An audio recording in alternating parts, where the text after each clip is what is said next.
समाज को आगे बढ़ाने के लिए क्या करना चाहिए?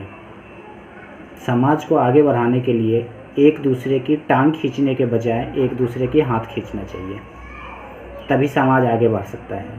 चलो आज मैं आपको एक छोटी सी कहानी सुनाता हूँ। एक गांव में एक छोटा सा गांव था। वहाँ एक गरीब परिवार का एक बच्चा रहता था और वो जैसे तैसे करके अपने गरीबी में पढ़ते हुए 10वीं पास किया।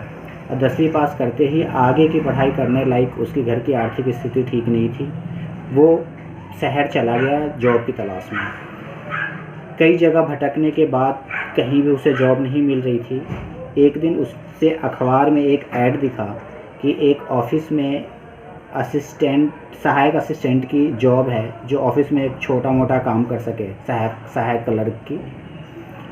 तो वो उसे एड्रेस जैसे ही उसने देखा और वो एड्रेस पढ़ के और उस ऑफिस में वो गया। जब वो वहाँ गया तो देखा बहुत से लोग पहले से लाइन में लगे थे। वो अपनी बारी का इंतज़ार करने पर लगा।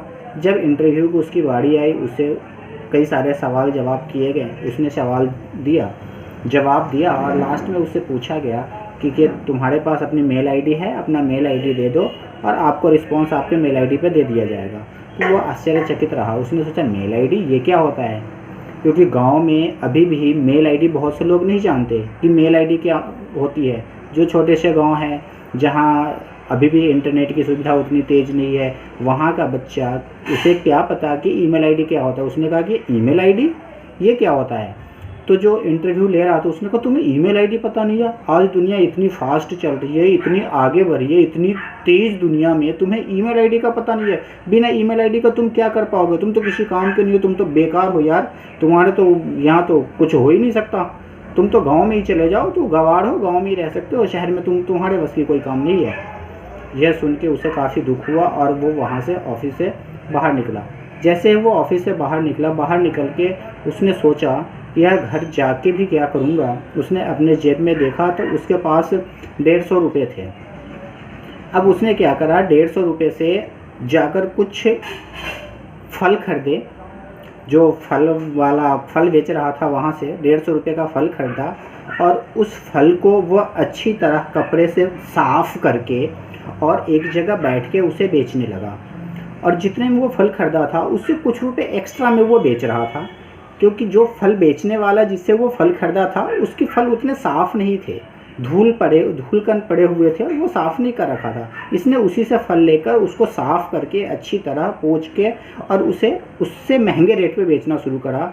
और पूरे दिन में वो 50 रुपये प्रॉफिट कमा पाया। यानी 150 रुपये का उसने जो फल लिया था उसे उसने 200 रुपये में बेचा। फिर उसने 200 रुपये का फल लिया, फिर उससे कुछ पैसे प्रॉफिट किए। इस तरह करके धीरे धीरे महीने 2 महीने में वो अपना प्रॉफिट बढ़ाते बढ़ाते उस मार्केट में एक छोटी सी अपनी दुकान खोल ली, फलों की दुकान। और उस फलों की दुकान में वो दिन रात मेहनत करता रहा और धीरे धीरे उसका प्रॉफिट बढ़ता गया। और प्रॉफिट बढ़ते बढ़ते उसने क्या करा कि अपने दुकानों की उसने सोचा यदि बड़ा बनना है तो अपना नेटवर्क बढ़ाना पड़ेगा। और उसने अपनी दुकान उस शहर में एक जगह से दूसरे जगह 2 दुकान, दूसरी के बाद तीसरी दुकान, तीसरी के बाद चौथी दुकान, ऐसे कर करके उसने एक शहर में अपनी 10 दुकानें खोली। और 10 दुकानें खोली और हर दुकान पे कुछ एम्प्लॉय रखता था जिसको वो सैलरी पे करता था। अब धीरे धीरे करके जब वो 10 दुकानें हो गई तो उसने सोचा कि यार इस शहर से अब हमें दूसरे शहर में भी अपना व्यापार बढ़ाना चाहिए। वो अपने गांव गया और अपने गांव में जाकर अपने कुछ दोस्तों को बोला कि इस तरह का मेरा काम है, आप भी चाहो तो हमारे नेटवर्क में शामिल हो सकते हो, हमारे साथ काम करके आप भी अपने पैसे कमा सकते हो। तो उसके जैसे कुछ साथी उसके साथ जुड़े और वो आ गए उसके साथ। उसने अदर शहरों में कई सारी दुकानें खुलवाई और वह अपने साथी को वहाँ पे लगा दिया। इस तरह करके धीरे धीरे वह उस राज्य का बहुत बड़ा व्यापारी बन गया, फल विक्रेता बन गया, बहुत बड़ा। तो बहुत सारे मीडिया वाले, न्यूज़ चैनल वाले सोचे कि यार इसने इतना बड़ा तरक्की किया है लाइफ में, तो इसे इंटरव्यू लिया जाए कि ये कैसे लाइफ में इतना आगे बढ़ा है। तो बहुत बड़े बड़े मीडिया वाले आए, एक मैगजीन वाले आए, तो सभी अपने अपने तरह से सवाल कर रहे थे। उस मैगजीन वाले ने उसकी संघर्ष की कहानी सुनी कि आपने कैसे 150 रुपये से बढ़ाते बढ़ाते आज इतना बड़ा बिजनेस बिल्ड कर लिया है। सारी कहानी सुनने के बाद उससे बोला कि सर आप अपना एक मेल आईडी दे दीजिए कि आपके इंटरव्यू को मैं आपके मेल पे सेंड कर दूंगा। जैसे ही उसने मेल आईडी मांगा तो वो आश्चर्यचकित हो गया और उसने कहा मेल आईडी? नहीं, मेरे पास मेल आईडी नहीं है। यदि आज मेरे पास मेल आईडी होता तो आज मैं इतना बड़ा व्यापारी नहीं बन पाता। मेल आईडी होता तो शायद मैं नौकरी कर रहा होता कहीं। मतलब मेरे कहने का मतलब, इस कहानी का अर्थ ये है कि आपके पास जो चीज़ नहीं है उसके लिए ज़्यादा अपने आप को छोटा समझने की ज़रूरत नहीं है। जो चीज़ नहीं है उसे अपना पावर बनाओ और आगे बढ़ो। आपके अंदर वो शक्ति है, आपके अंदर वो ताकत है कि आप हर चीज़ अचीव कर सकते हो, जो कुछ भी आप अचीव करना चाहें। ऐसा कोई चीज़ बना ही नहीं जो इंसान ठान ले और वो अचीव नहीं कर सके।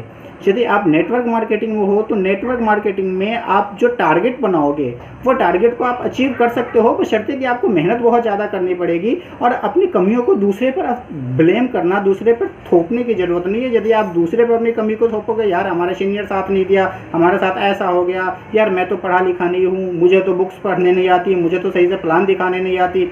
आपके पास जो कमी है उस कमी को आप नज़रअंदाज करते हुए उससे आगे बढ़ने की कोशिश कीजिए। यदि आपको बुक पढ़ने नहीं आती है तब भी नेटवर्क मार्केटिंग में सैकड़ों ऐसे लोग हैं जिन्हें नाम लिखना नहीं आता, जिन्हें पढ़ना नहीं आता, वो भी आज नेटवर्क मार्केटिंग में लाखों रुपए महीना कमा रहे हैं। तो आप क्यों नहीं? आप अपनी ताकत को समझने की कोशिश कीजिए, आप अपने आप को पहचानिए। आप सर्वशक्तिमान है, आप जो चाहे वो कर सकते हैं। आपको अपने पावर पर विश्वास होना चाहिए। You can do it, you can do it, you can do it, you can do it. आप ज़रूर सफल होंगे।